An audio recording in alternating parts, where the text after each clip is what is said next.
40 years, the people of Israel had been gathering manna from heaven every morning. But once they entered the land, they began eating the produce of the land. And the manna stopped. God didn't stop providing, but God did change how he was providing.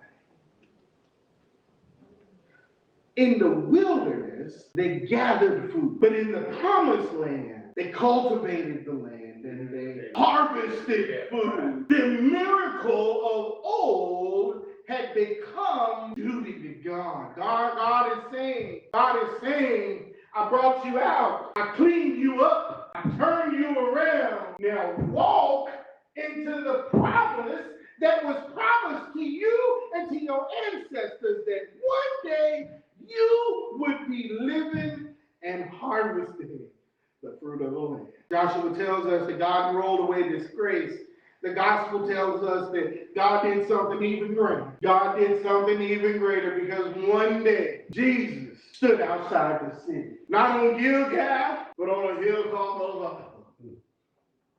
And on that hill, as far as the east and the west, became a Lord that was stretched wide and hung high on a wooden cross. They mocked Jesus. They shamed Jesus. They placed the disgrace of the whole world on him, including yours, including mine. But what they did to Jesus, they didn't understand. Labels have been spoken over him, and they got nailed to the cross. Your pain has been nailed to the cross. Your labels have been nailed to the cross. All of the mistakes that you made willingly and unwillingly, the past that has been pursuing you your whole life, can be nailed to the cross today. Jesus paid it all, and all to him do we owe. Sin did leave a crimson stain, but Jesus washed it white as snow. I'm here to tell you this morning, church, that the God who brought you out is the same God that has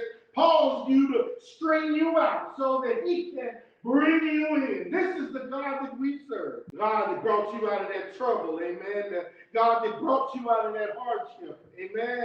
The God who out of the seasons, year after year, that tried to destroy you, you can trust him. Oh, death has no victory. The grave has no sting, because God has brought you out. The world will try to tell you that you don't deserve it, but God has brought you out. God is setting you up right now to bring you in. Amen? Amen. Amen.